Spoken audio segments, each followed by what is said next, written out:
Hi there, Living Light family. I just woke up.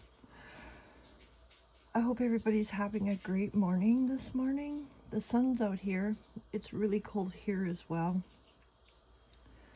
We haven't had snow here in quite a few years. It actually stuck. Where I live, it's like we're in a bowl. We're surrounded by mountains, so the air usually stays a lot warmer, right? But there's a lot of changes in the weather system, as everybody's aware, so it's nice, a nice change. We need winter, you know.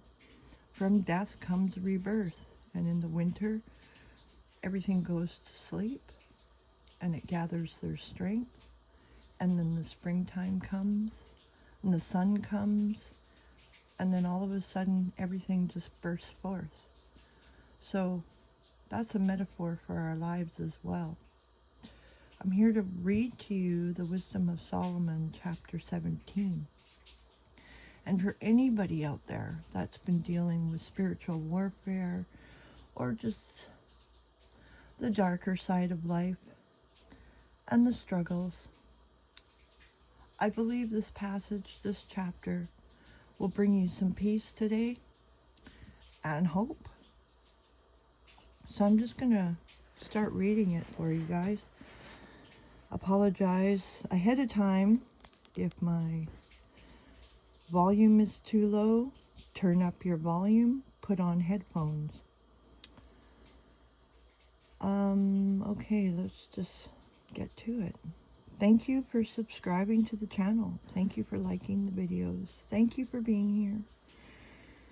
Thank you for awakening up. For your judgments are great and hard to interpret. Therefore, undisciplined souls went astray. For when lawless men had supposed that they had held a holy nation in their power, they, prisoners of darkness and bound in the chains of a long night, kept close beneath their roofs and lay exiled from the perpetual providence. For while they thought that they were unseen in their secret sins, they were divided from one another by a dark curtain of forgetfulness, stricken with terrible awe and very troubled by apparitions. For neither did the dark recesses that held them guard them from fears. For neither did the dark recesses that held them guard them from fears, but terrifying sounds rang around them, and dismal phantoms appeared with unsmiling faces, and no force of fire prevailed to give light. Neither were the brightest flames of the stars strong enough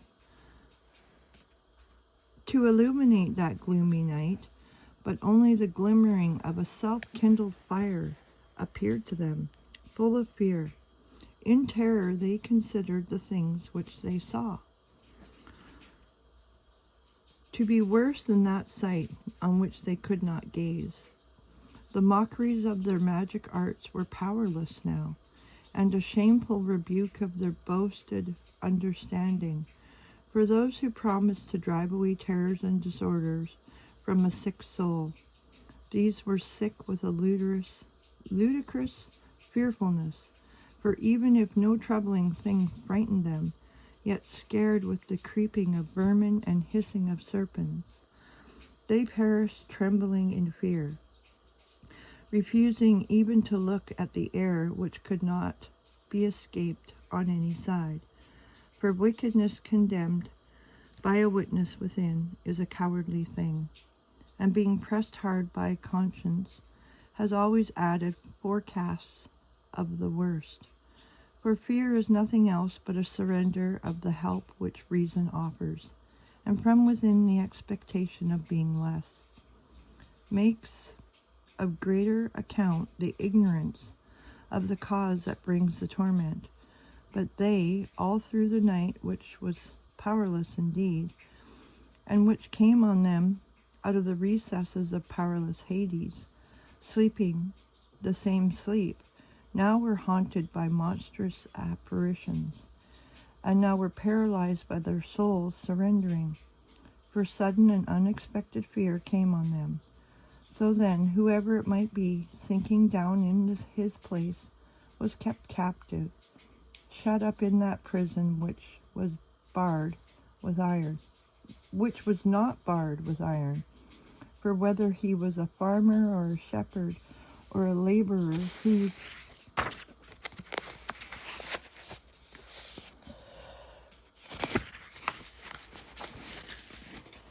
toils were in the wilderness, he was overtaken and endured that inevitable necessity.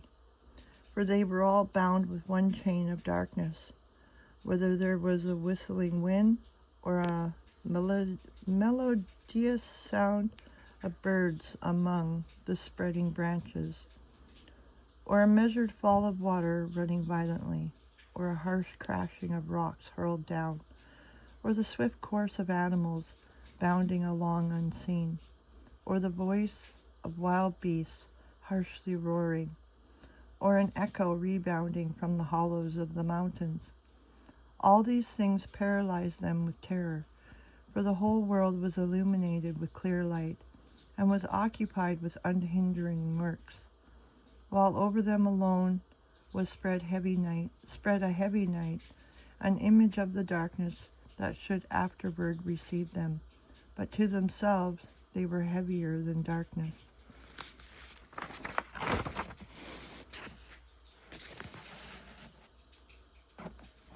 So, my interpretation for this is all self stuff that we've been dealing with internally, things we may still be holding on to internally within us. The things that fear us keep us chained, whether it be labels, memories, or just self-inflicted words of discord. All the negativity that we build up inside ourselves keep us trapped. Once we step past the fears and the illusion, the veil is lifted, brought to light, we realize the things we feared were nothing to fear at all. So, this is my interpretation. Go to God, take it to God. He'll give it whatever makes sense to you. It makes sense to me. So, step past your fears, step out of the box, spread your wings, and fly today. God bless, collective.